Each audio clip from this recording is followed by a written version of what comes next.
Russia is outraged that the U.S. security services give to mass media data on bank transactions of the Russian diplomatic missions to mass media, the Russian Foregn Ministry spokeswoman Maria Zakharova told journalists at her weekly press briefing.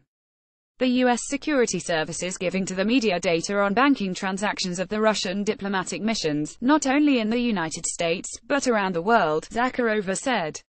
She called on the U.S. authorities to stop playing such games and return to normal, responsible diplomatic communications.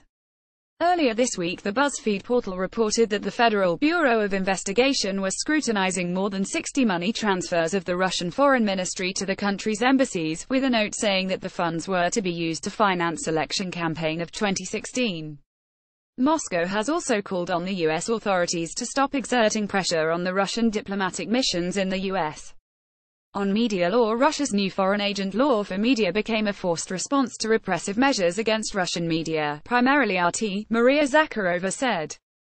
We were forced to take these response measures in light of the blatantly repressive steps against Russian media, the first of all Russia Today, RT's former name television channel, she told journalists. On relations with Spain, Russia is calling on Madrid to provide specific evidence of its alleged interference in the Catalonia situation, Russian Foreign Ministry spokeswoman Maria Zakharova said Thursday.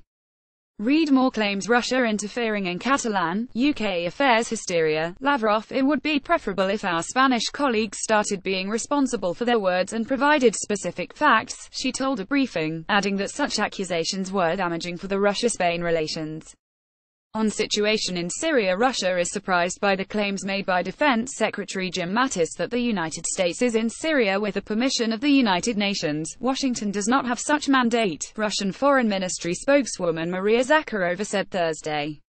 Earlier this week, Mattis said that the presence of the United States in Syria had been approved by the United Nations as Washington was engaged in the fight against Daesh terrorist group outlawed in Russia terrorist group. Read more. Mattis claim U.S. authorized to operate in Syria lacks any legal basis. We were surprised to hear U.S. Defense Secretary Jim Mattis' statements that the U.S. armed forces are in Syria with a UN approval. We would like to understand, and in order for this question to not remain rhetoric, what specific mandate is this? When was it issued and by whom? Zakharova said. However, Russia hopes that the United States will adhere strictly to the agreements reached by the country's presidents on fighting terrorism. Read more. On the fly joint U.S.-Russian statement on Syria takes months of preparation. Speaking at a briefing, Zakharova said that media outlets were reporting frequently on the United States supporting terrorists, which cannot be called a fair game. We hope that the U.S. side will adhere strictly to the agreements on fighting terrorism which were recorded in the Russian and U.S. presidents' joint statement on the sidelines of the APEC Asia-Pacific Economic Cooperation Conference in Da Nang on November 11, she told a briefing.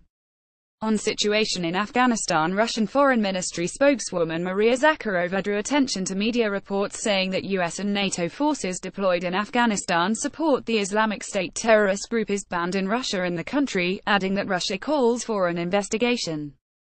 Zakharova noted that the Russian Fergana Information Agency reported, citing local officials of Afghan northern provinces and lawmakers of the country's parliament, that Daesh terrorists are strengthening their positions in border regions with Central Asia. The respective confession of Afghan authorities and lawmakers clearly points to, unfortunately, support and aid of the Daesh Afghan wing provided by the US and NATO troops, including by transporting the militants on so-called unidentified helicopters, supplying them with weapons, and so on, Zakharova told reporters. These facts once again highlight the issue of the true goals of foreign military presence in Afghanistan, the spokeswoman stressed. Russia calls for thorough investigations of the aforementioned facts, Zakharova added. Russian ambassador to Saudi Arabia met with Lebanon's Hariri. Russia confirms that its ambassador to Saudi Arabia met with Lebanese Prime Minister Saad Hariri, who announced his resignation on Saudi Arabian television, Russian Foreign Ministry spokeswoman Maria Zakharova said. He is meeting with foreign representatives, including the Russian ambassador to Riyadh, she told a briefing. According to last week's media reports, Hariri met not only with Russia's Sergei Kozlov, but also with Italian ambassador Luca Ferrari. Read more. Lebanese president accuses Saudi Arabia of holding Hariri, his family. The Lebanese prime minister said in his speech televised on November 4 that Iran and Hezbollah movement, prominent in Lebanon, were actively sowing discord in the Middle East and mentioned his fear of an assassination plot against him.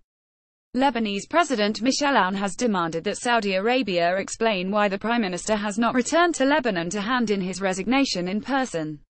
Hezbollah leader Hassan Nasrallah has said that the reasons for Hariri's resignation were linked to Riyadh and he could be held in Saudi Arabia against his will, while the Iranian Foreign Ministry has called the Prime Minister's accusations groundless.